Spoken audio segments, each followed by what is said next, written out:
Hello, fellow cycling fans. I'm George, and welcome to my preview of Stage 6 of La Vuelta a España 2025. It is a mountainous stage that takes us to Andorra, but before we dive into this mountainous profile, let's do a quick recap of Stage 5, a team time trial. It was quite entertaining for me. In the end, it was won by my pick, UAE Team Emirates. Team Visma Lisa Bike in second, just 8 seconds behind.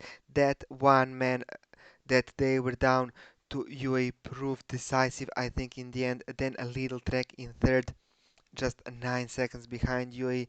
They also had a misfortune with Verona crashing, and a Red Bull Bora Hansgrohe also had a misfortune with Sobrero crashing. So in the end, UAE Team Emirates was the only team that rode with a full roster, and they managed to win this stage.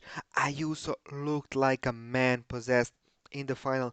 He was determined to get that red jersey, but it was not to be on this stage. Jonas Vingegaard saves his red jersey by 8 seconds thanks to those bonus seconds he got on the punchy finishes. So Ayuso, Almeida, and Soler all now 8 seconds behind him.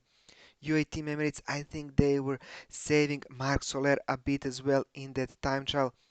So he is also in contention for the GC. Ciccone now in fifth, Godou drops to sixth, and Jorgensen in seventh.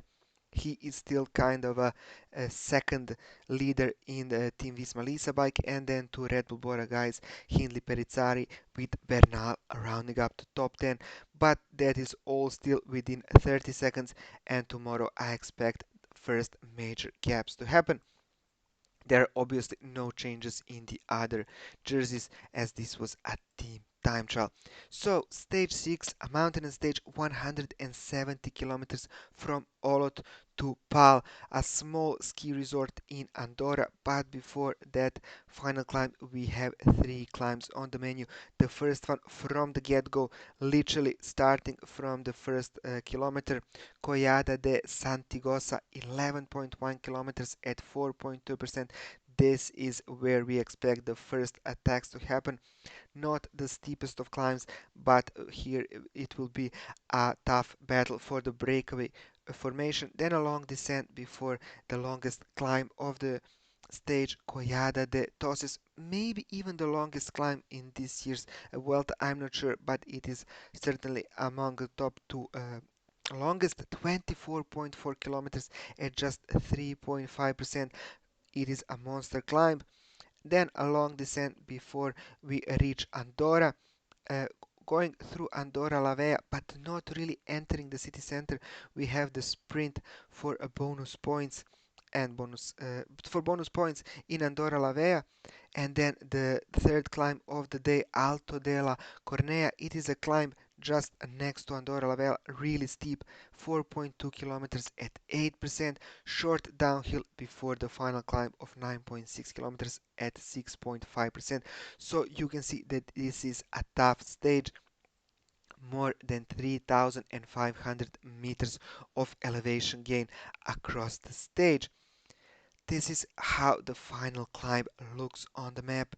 You can see that it is steepest in the middle with 1 kilometer at around 9%, followed by another kilometer of 8%, and maybe here is where we see the first attacks. The big question is who is going to be the first to attack. Will it be someone from the UAE, maybe Jorgensen, or is Jonas Vingegaard determined to launch his attack already on stage 6? The weather tomorrow in Andorra will be quite wet.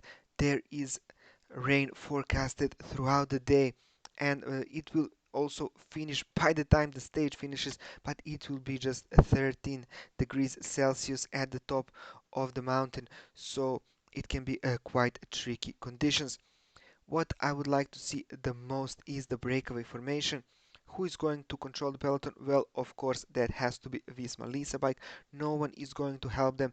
Their almost whole team or the mountain uh, part of the team rode the entire Tour de France. Sepp Kuss, Jonas Vingegaard, Matteo Jorgensen, also Campernaerts rode the whole tour with a big role. So is that team vulnerable?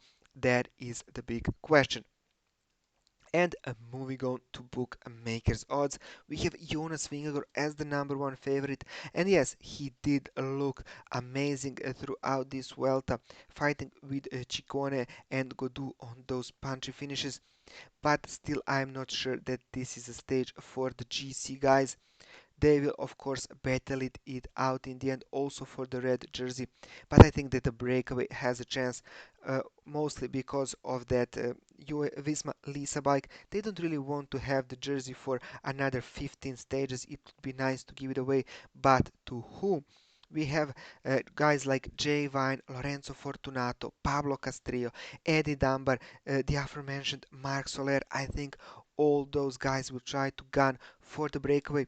Can Soler really get in a breakaway? That is the big question, of course. But Dunbar, Vine, Fortunato, Castillo probably shouldn't have that much problem of going into the breakaway. Also, Marco Frigo as well. And guys like Pauls or Langelotti, he lost a lot of time today in the team time trial. I'm not sure if he had any problem, but he is now well down in the GC, more than 3 or 4 minutes behind Vingegaard. So there are the guys that are gunning for the breakaway. If there is a big breakaway and they go away, who is my pick to win the stage? Well, I have to go with Pablo Castrillo. I think he's been saving himself for this kind of stages. Of course, there are a lot of chances still left for him, but it's better to win sooner rather than later. So he's my pick to win it. But when it comes to the GC battle, watch out for Vingegaard. Ayuso, of course, he's not here among the favorites at 41. He looked really good so far. He didn't contest those punchy finishes, but don't get fooled. He is here for the GC. He wants to win his home Grand Tour. Joao Almeida, of course, always a dangerous man, but my pick is Pablo Castrillo. Thank you for watching this preview. I really hope you enjoyed it. I hope you enjoy all my videos. If you do, don't forget to subscribe and hit that notification bell so you never miss a preview in my channel. Have a great day, and I hope to see you tomorrow for a preview of another mountainous stage 7. Bye!